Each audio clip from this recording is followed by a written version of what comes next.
All right, today we have another episode from the archives with one of my incredible guests. Enjoy.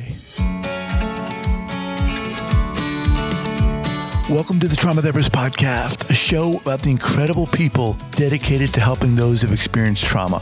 My name is Guy McPherson, and my mission is to raise the awareness of trauma and to inspire each of us to help those around us. All right, welcome back to the Trauma Therapist Podcast. My name is Guy McPherson, and this is the podcast where we are talking with master trauma therapists and really game changers in the field of trauma therapy. Today, I am so excited to introduce my guest, Laura Brown. Laura, are you ready to go? Yes, I'm ready to go. All right. So Laura Brown is a feminist trauma psychologist who practices psychotherapy and forensic psychology in Seattle. She's published extensively on topics related to trauma treatment, feminist practice, cultural competence, ethics, and LGBT concerns. She's the founder and director of the Fremont Community Therapy Project, a training clinic serving low-income individuals. Her first popular press book is Your Turn for Care: Surviving the Aging and Death of the Adults Who Harmed You. She is a late-in-life student of aikido. I want to talk about that. All right, Laura, just a little bit about you. Take a moment, share with us something personal, what it's like up there in Seattle, if that's where you are calling from, and then we'll get started. I am in Seattle, and it is definitely not snowing here. I'm a Nice. native of northeastern Ohio. Every winter, I look to the skies and think, I'm not shoveling you. Mm-hmm. So I like our gray. I like our gloom. How long have you been up there in Seattle? I came here for my internship at the VA in 1976 and haven't looked back. Nice. All right. So this podcast, it really is about, getting to know you with the goals of inspiring other trauma clinicians. We start out with a quote, a mantra. Share with us, Laura, something that's inspired you, really just along your journey, whether be that professional or personal. So there's a saying that comes from the Jewish sages that says to save one life is to save the entire world. And I heard that as a kid a lot of times. And what I realized is I fell accidentally into the work of doing trauma because in the late 1970s, we didn't have a field called trauma psychology. That what I was doing was being given the honor of saving the world one life at a time. Transforming that exhaustion into energy and that coping and surviving into thriving. And my honor has been to be a part of that for such a long time. When did that, break it down a little for us, Laura, when did that become resonant for you? To save one life is to save the entire world. So the question is, when did that quote really hit home for you? When did it become resonant for you?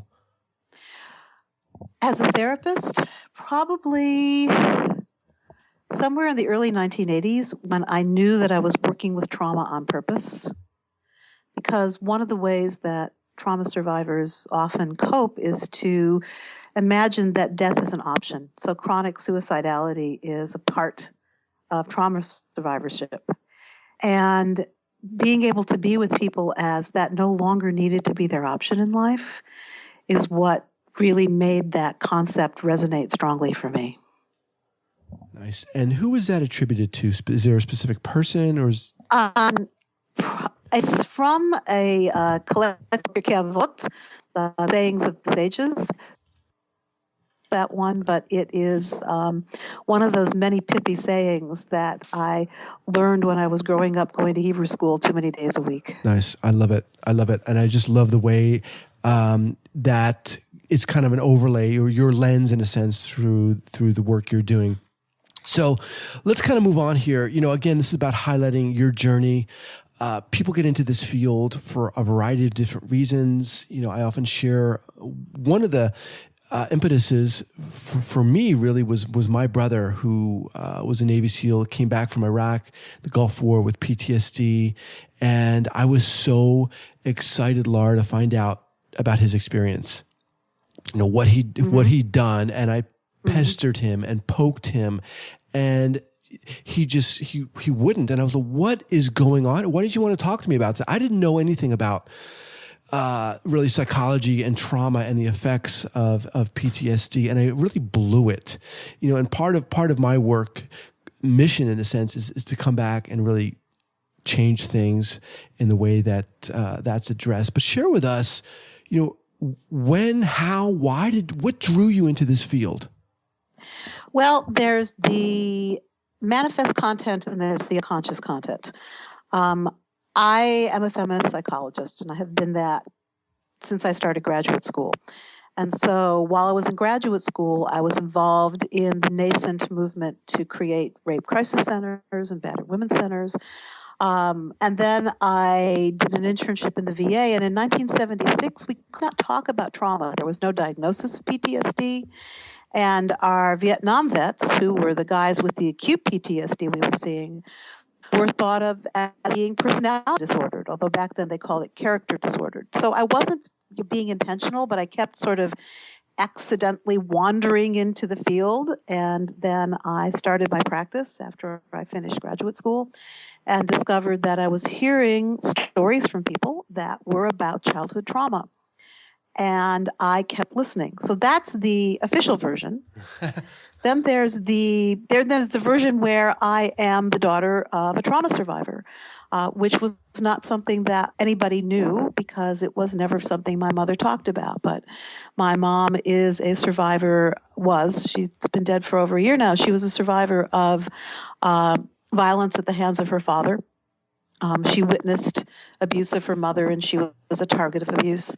And that was the big family hidden thing, which only came to light when my grandfather began to be physically abusive very late in his life again, and my grandmother began to speak the truth.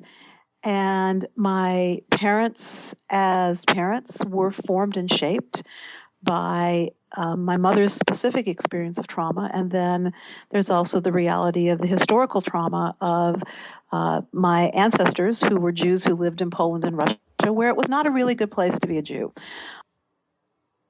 Was the unconscious determinant that, first of all, turned me into a therapist and then made me able and interested in working with people who were experiencing the after effects of trauma. Mm-hmm. So it was a combination of sort of the accidental falling into listening to people and the unconscious movement toward working with people who resembled my first so-called client, my mom.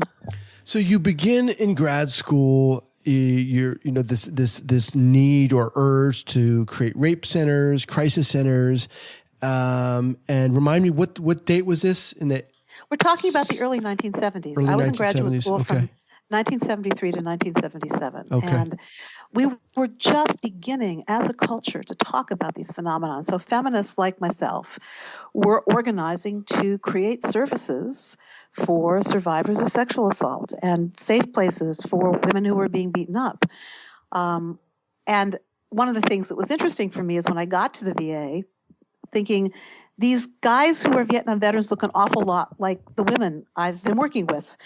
I wasn't the only person to have that insight. So it was a period of enormous social change and ferment. And I did what feminists were doing in those days, which is try to change the world by creating safe spaces for people who had been violated. And then, as you mentioned, there was a second part to your drive, in a sense, this unconscious part, if you will, was being the daughter of a trauma survivor. And I really like how you kind of lay this out as this kind of combination of different forces or drives, if you will. And I think it really speaks to how individuals get into this field, because it's not always conscious in a sense. Let's bring into this whole discussion the LGBT component. Where does that play out in your orientation and how you work with individuals, and kind of as an accompanying question there, social justice? So in some ways, social justice is the big frame. I'm a lesbian. I was the first out lesbian psychologist in Seattle, although not the first lesbian psychologist. There were people before me. They were simply not out because they were products of their time and their age cohort.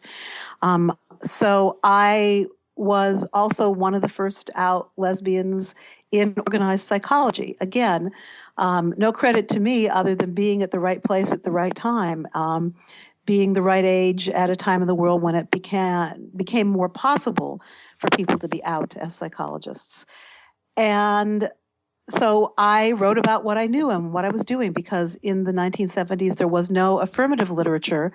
I'm working with LGBT people, and so I began to write because we needed a literature, and because I could see that the people who were coming to see me had been wounded by previous psychotherapists who treated their homosexuality as evidence of pathology rather than simply an aspect of identity, and had been wounded because they lived in a culture that was stigmatizing, oppressive, and sometimes dangerous.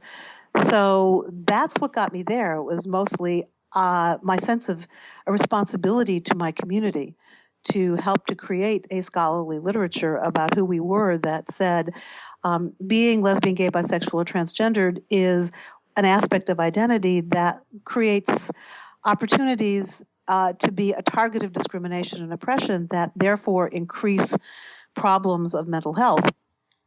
And that cycles back to the issue of social justice, because one of the really good things my parents did for me was to raise me to see the pursuit of social justice as the ultimate good, that what we were supposed to be about was making the world a better place. And no matter how much my parents and I disagreed about almost everything, we were all people who pursued social justice in our actions, in our lives.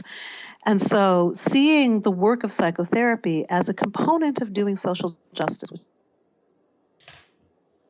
to them, whether it's trauma at the individual level or systemic discrimination and oppression at the larger level, that what was done to them is the problem and pathology. And that by healing those wounds, we change the world and make it more just. And then as psychotherapists, we need to ask ourselves, how do we also operate on larger systems to create more justice, more equality, more fairness in the world so that we eventually put ourselves out of business? Mm-hmm. Yeah, I mean, I really like the way you're kind of opening up this topic here. And it's exactly what I wanted to do. And one of the reasons why I wanted to have you on, because I think that, well, first of all, to a certain extent, we really haven't had this discussion specifically regarding the LGBT community. And what does that mean with regards to working in the trauma field? Period. Okay, or question mark rather. When you say what does it mean with regard to working in the trauma field, not clear what you mean by that question. Let me clarify. Yeah. So for listeners who maybe are just getting into this field, share with us, is there a perspective that individuals need to have? I mean, obviously being culturally sensitive is key, but what does it mean to be a trauma therapist who perhaps is working with an LGBT client? Help us understand that or offer something there. So all of us as therapists need to be culturally competent in all the work we do with every client we see. And cultural competence is about humility, it's about self-awareness, and it's about realizing that there is no one size fits all. So if you read a handbook of psychotherapy with LGBT clients, your ignorance only begins because each person who comes into the office weaves their sexual orientation, whether they're queer or not queer, they weave that orientation into all the other strands of their identity. And so to be a 62-year-old upper middle class Jewish lesbian is really different than to be a 20-year-old working class Latina lesbian.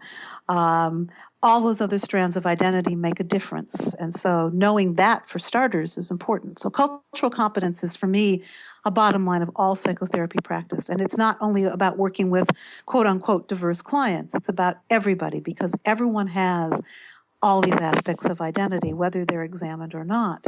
I think working with LGBT clients, therapists need to be aware that most LGBT people are subject to a hailstorm of microaggressions daily. And microaggressions are those experiences that look small but actually are like little drops of acid on the psyche. And they can take the form of jokes where LGBT people are are the target. Or, as the research tells us, the political discourse against marriage equality or against other forms of ending to discrimination. A colleague of mine, Glenda Russell, has done some brilliant research looking at what is the effect on LGBT people when there are ballot initiatives or when there's public discussions in which someone is saying these people should not have an equal right. Mm-hmm. And it turns out that these public discussions where there's someone saying you shouldn't have equal rights are microaggressions. They have a problematic effect on the mental health of some LGBT people. So ironically, for example, as the tidal wave of marriage equality sweeps across the country, every state that comes into the fold is accompanied by the backlash noise, by people saying really negative things. Well, those negative things are microaggressions, and they affect some LGBT people. And we know from the research on microaggressions that microaggressions have mental health consequences.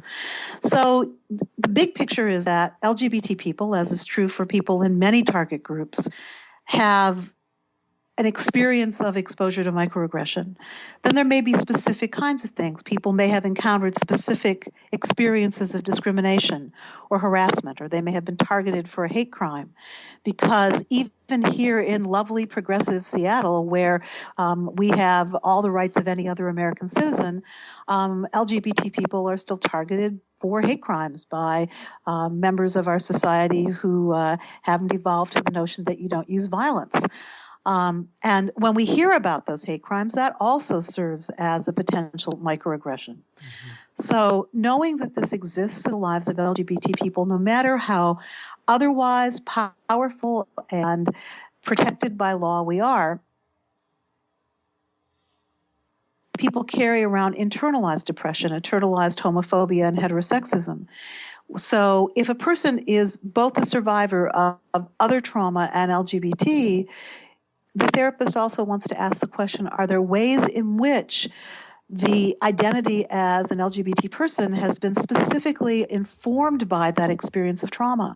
We know, for instance, that men who are the targets of sexual assault are more likely to be gay or bisexual, and that boys who are sexually abused often struggle with questions of their sexual identity. And so gay men who have been sexually abused as boys may wonder if that sexual abuse was a cause of their homosexuality. Well, the research says no, but that piece is really there. Sexual orientation. So this sexual is your teaching orientation. Moment. Yeah, sexual orientation is something that we don't know what causes it. And that's why, for example, lesbian and gay survivors of childhood sexual trauma, because there's been the stigmatizing of non-heterosexual orientations, the added to the burden of recovering from childhood sexual abuse is, well, is this why I'm gay or lesbian or bisexual? Is this the cause? And the answer is an unequivocal no. And for LGBT people, there is that added burden. So therapists have to take that into account. And I think the thing you missed, and this is kind of important, is that sometimes experiences of other trauma are worsened by discrimination that LGBT people face. So being denied the right to see your partner when they're in the hospital dying because you live in a state that doesn't recognize your relationship, for example, something that's happened more times than any of us care to count. When your partner of many years dies and you're dealing with grief, you are then dealing with what we used to call the gay tax, which is that because you weren't considered married by the federal government until 2 years ago, June, you had to pay huge taxes on your shared estate in ways that heterosexually married couples didn't. Now that piece is changing. Many of these pieces are changing because marriage equality is becoming more and more the law, because the federal government now recognizes our marriages. And yet, when LGBT couples travel we travel with lots of documents to make sure that we don't run into those kinds of trauma. So therapists need to take those things into account, that there is an added flavor to certain kinds of trauma created by the stigma associated with homosexuality and the active discrimination that LGBT people face every day in their lives. Yeah, thank you for that. And thank you for really kind of elucidating and laid it out there. I mean, I kind of feel like this was a mini workshop on, seriously, I thought you did an amazing job. Yep. So, and let's move on here. We talked a little bit about your journey, what got you into this field. Laura, share with us a story about an early clinical error you made and really how that has informed the work you do, your practice. Nobody who supervised me knew anything about trauma. And no one taught me anything about trauma. And no one taught me that self-inflicted violence was something that many trauma survivors did as a strategy for coping with intolerable feelings. So a client got assigned to me in practicum who used self-inflicted violence, what many other therapists call self-harm, but I use that term because it comes from the community of people who do this stuff to themselves. And she was doing a form of self-inflicted violence. And I did not know or think that this had anything to do with anything at all. All I knew was that this was a behavior that was very disturbing to me, and it was distressing to her friends and family. And so she came into therapy with the mandate to stop self-inflicted violence. And I couldn't have been more clumsy or obtuse. Nothing to create relationship, did nothing to create safety. And this person, I think, maybe came 3 times and then disappeared. I had no idea what I had done. And my supervisor's message to me was, well, this person really wasn't ready to be in therapy. 40 years on, what I can say is I wasn't ready to be this person's therapist. I didn't know to think about what is self-inflicted violence about. It took me another decade, and a client about whom I've written, a Vietnam veteran, who was using self-inflicted violence to cope with what I then knew was PTSD. For me to start thinking about this phenomenon in the context of trauma recovery and survivorship, and to realize that the issue wasn't stop the behavior. Mm-hmm. The issue was, how do we offer people ways to cope with the almost intolerable emotional and physical experience of trauma? So it was that, oh my gosh, thing of thinking back to that client and thinking, well, here's where I screwed up, and here's how I screwed up. I didn't form a relationship. I didn't think about trauma. And what I know is that error gets replicated continuously because we still don't often train new therapists about thinking through the lens of trauma. Yeah. I mean, you've just dropped so many nuggets of gold there. And I love what you said about, the issue isn't to stop the behavior, but to help our clients manage and work through the trauma. Talk to that more, because I think that is something that really comes up again and again. And it's something that one of my other recent interviewees really spoke to when he said, stop treating the symptoms in a sense and really understanding what's behind that and driving that. Talk a little bit more about that, Laura, because I think you said it beautifully.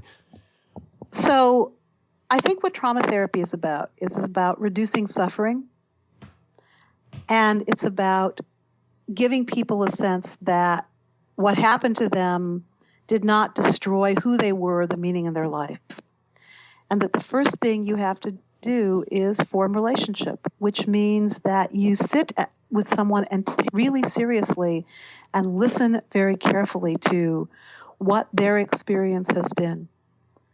And you become their witness. And, when you talk about what you did with your brother who came back from Iraq and how you poked at him and pestered him, and A lot of therapists ask intrusive questions rather than saying, tell me your story in the way you need to tell it, at the pace you need to tell it. And then together, we will collaborate on how do we want to approach reducing your suffering. There's a lot of techniques. I mean, I use EMDR, I use mindfulness, I bring in things from my aikido practice.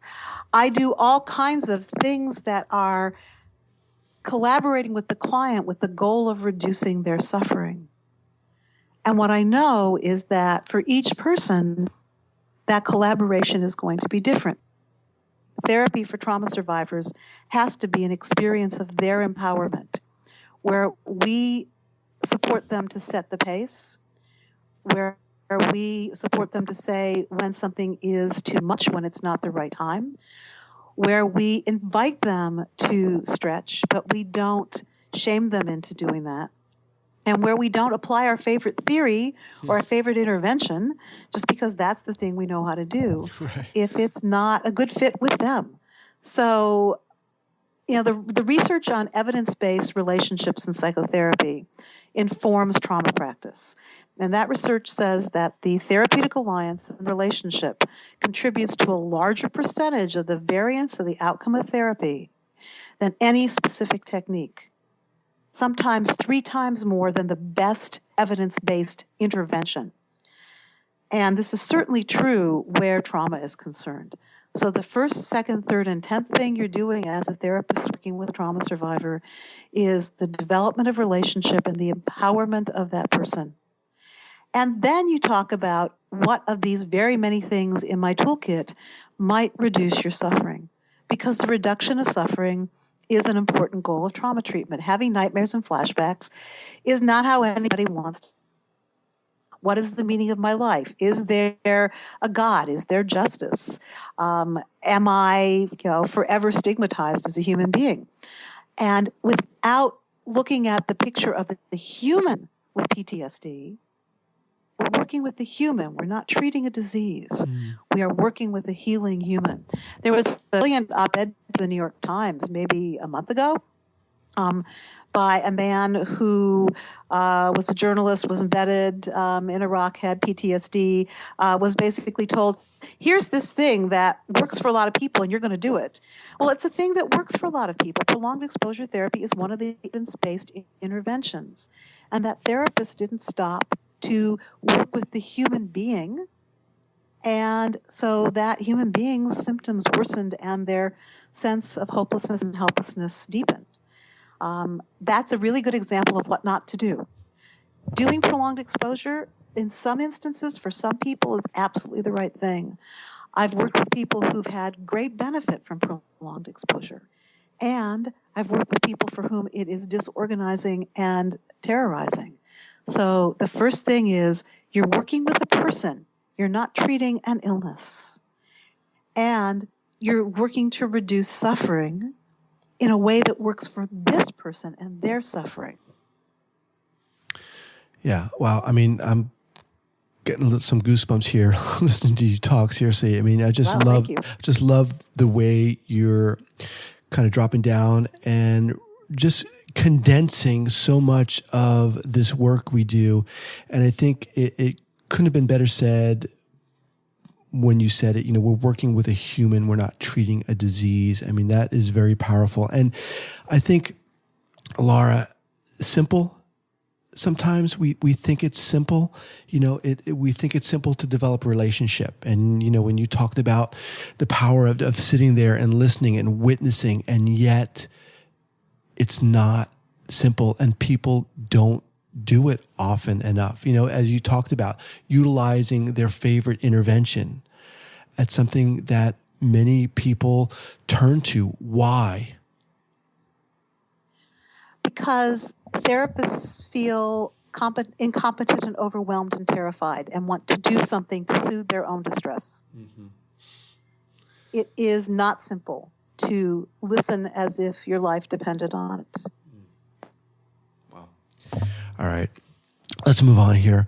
We talked about an early mistake and what got you into this field. Laura, this next question, I love it because it just really inspires me, and I feel it drives us.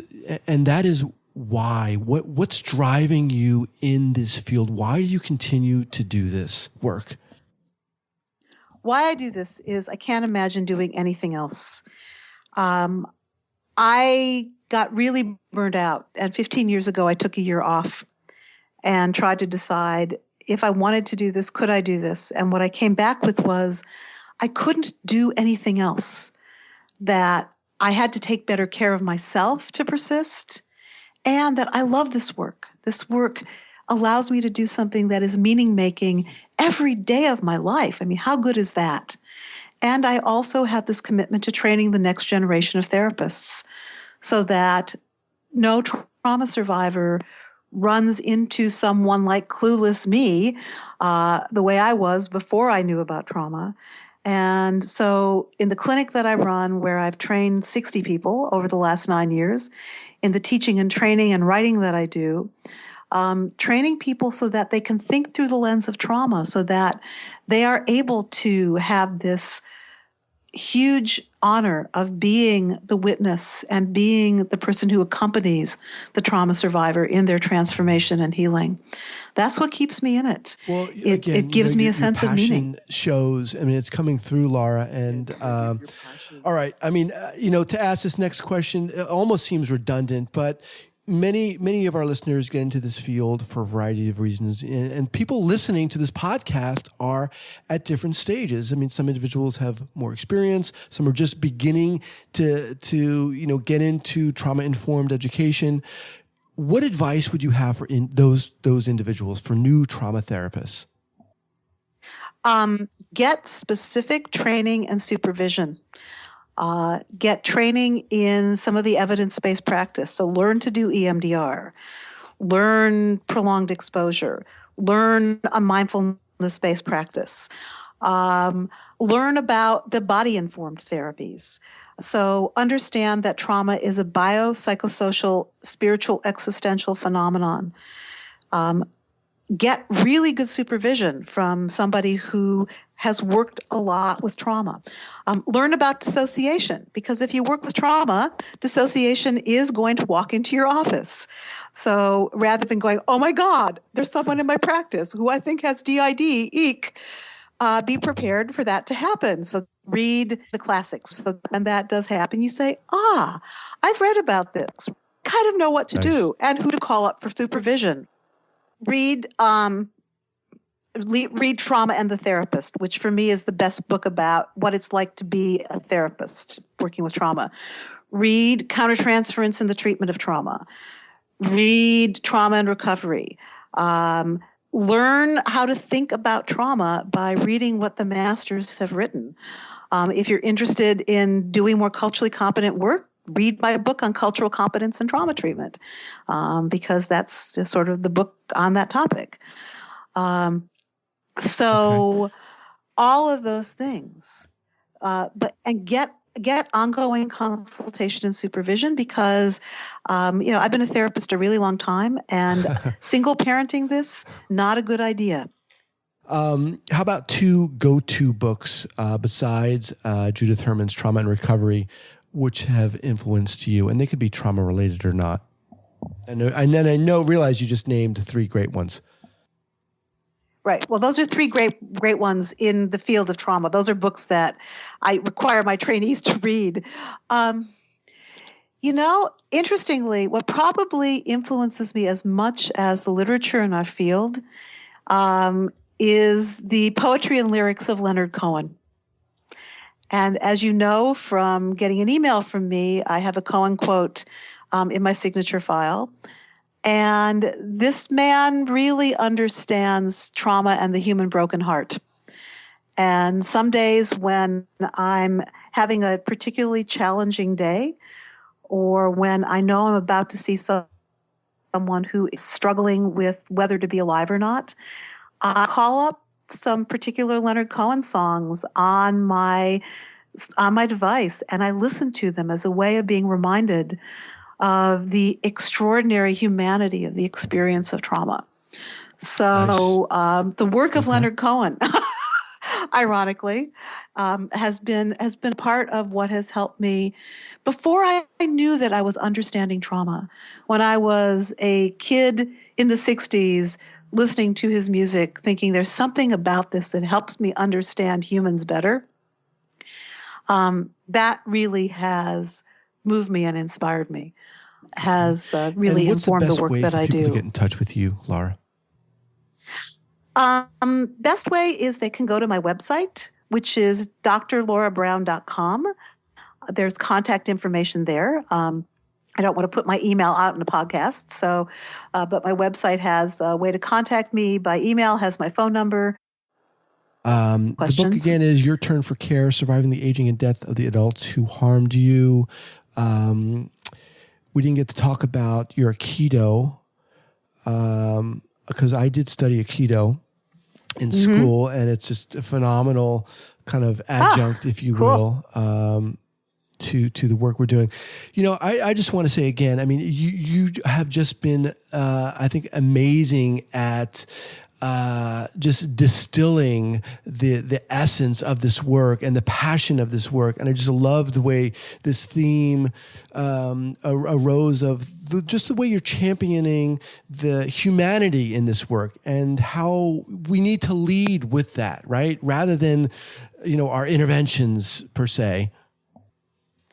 To lead with that rather than our interventions or our prurient curiosity about the terrible thing that happened to someone that never happened to us.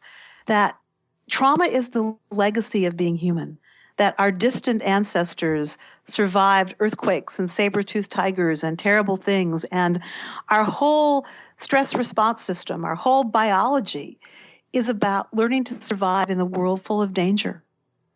And our whole biology is also about attachment and connection. Are disrupted, we become unsafe.